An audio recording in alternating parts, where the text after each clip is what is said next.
Each one of my friends has a specific collection of sorts, whether it be large or small. Each one of these collections is related to a childhood memory, or a fanboy fandom, or a sports team frenzy. Each one of these collections, no matter their size, has a specific genre they're attached to. But then there's my friend Sean, who has a collection that it is varied as it is large. He doesn't have merely one collection, but a collection of collections. All of these items are different and interesting and hold pieces of history. But what is the most intriguing aspect of Sean's collection is that whenever I ask him why he collects these things, he always gives me the exact same vague but intriguing response.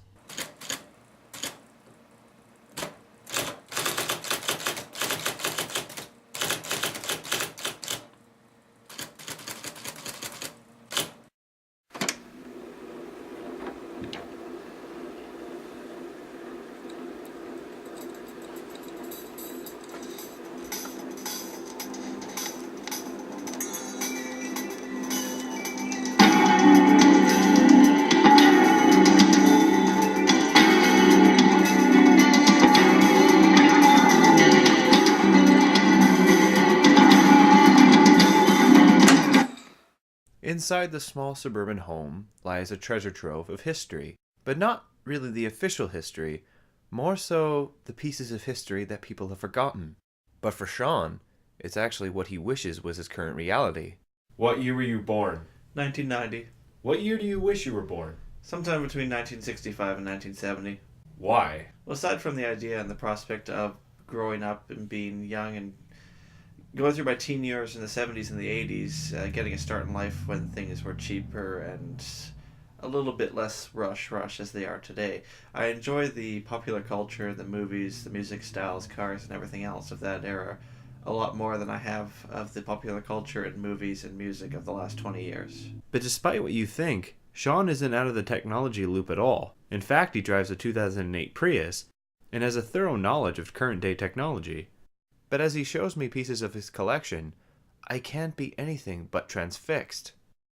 See, what I have here is an adding machine. This is what you'd see in banks and grocery stores back in the day. It's a mechanical adding machine, so it adds numbers through a very complicated system of gears. This one, my best guess, because I can't get a specific date, is pre-1927, and it still works and prints, and with very little hiccups in operation too. Considering it's over 80 years old, that's quite impressive. Say you had a bunch of transactions, they were $10, $15, and $25. So you go 10, and then 2 digits for the decimal, you crank it, and then it would print right here 10. And then you go 15, so 1, 5, and then the 2 decimal points, crank it again, it says 15. Then you go 25, 0, 0, so $25, and then it would show right there. You've got 10, 15, and 25 with a point in the middle.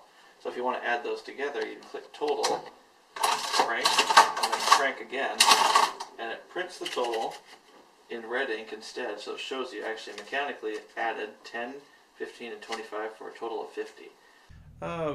My parents have had their own hobbies when it comes to collecting things, especially my mother. We actually both started collecting the same thing.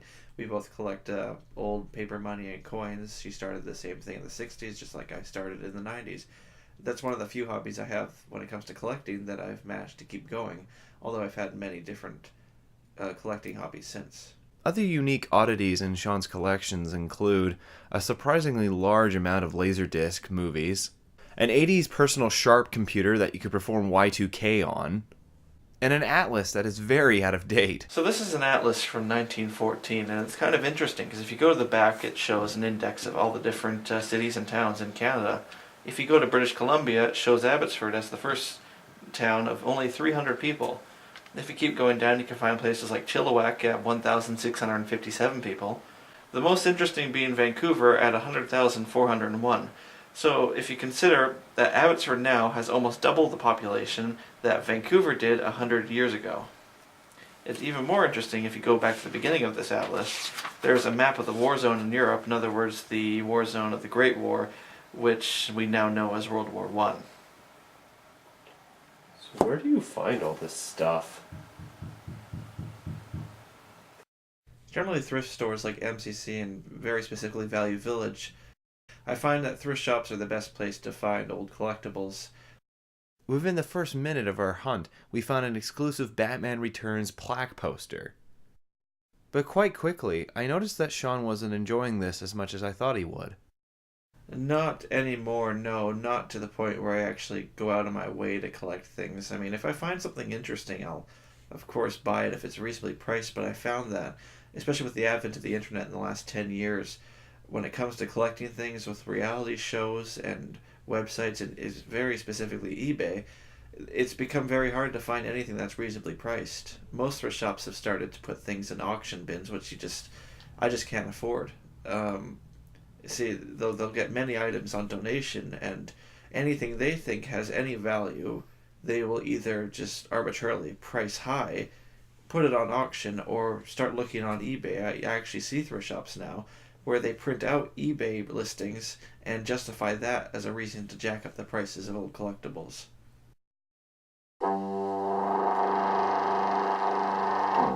Despite this, Sean still deeply enjoys everything in his collection.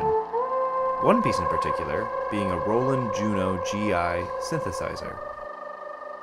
I like synthesizers because I enjoy electronic music and I find them fascinating, especially with the amount of sounds they make. The range of music you can make with it is pretty awesome.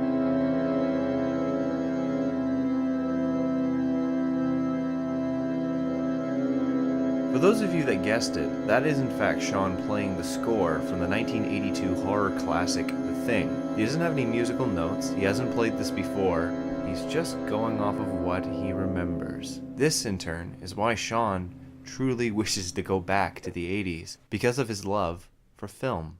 I think it has to do with the fact that improvements in special effects were increasing magnificently quick, but the quality and the depth of the stories and the creative design hadn't been cheapened by it yet. So you have growingly impressive special effects and still amazing stories with amazing directors and actors, and the music itself was also what I consider fantastic. And despite how he feels, Sean will never truly stop collecting. There will always be something new and intriguing that he'll come across that he'll want to add to his collection. And perhaps in his continued search, he'll finally maybe understand why it is that he collects these things. What are you hoping to do by preserving these pieces of history? I can't really say. Maybe educate people. I mean, just because something is old doesn't mean it's useless. Doesn't mean it's bad. Doesn't mean it doesn't have any value anymore.